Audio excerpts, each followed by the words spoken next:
Alcoholism was definitely a part of my growing up too. My father got sober in 1947 when I was 8 years old, and eventually my mother was going to go the same path. And she never did find her way to sobriety.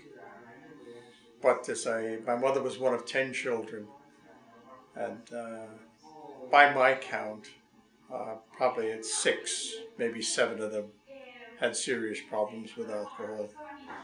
Uh, if I read my own family history on my father's side, alcoholism is there too.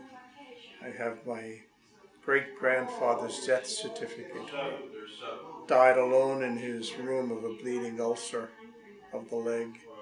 And I wouldn't have connected it until I got into recovery, when I kind of knew that alcohol is the basic cause for a lot of those kind of situations of people being alone and not getting help, when probably basic help could have simply turned the situation around.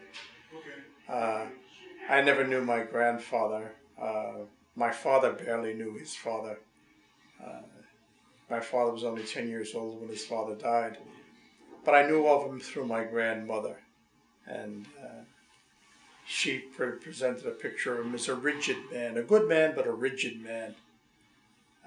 And I've since come to learn that oftentimes the child of an alcoholic, I'm speaking of my grandfather now, so it was my great-grandfather who was the alcoholic, I know from the way he died.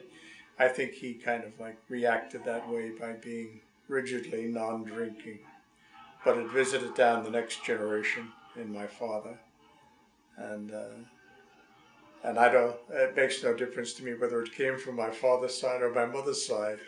I often say that I inherited it honestly, I came by it honestly. Alcoholism is definitely part of my family.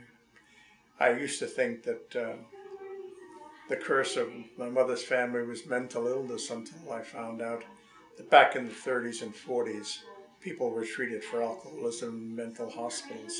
And with the insights of recovery, I could put two and two together and see what was going on. And that it was alcohol was the root cause in my mother's family as well.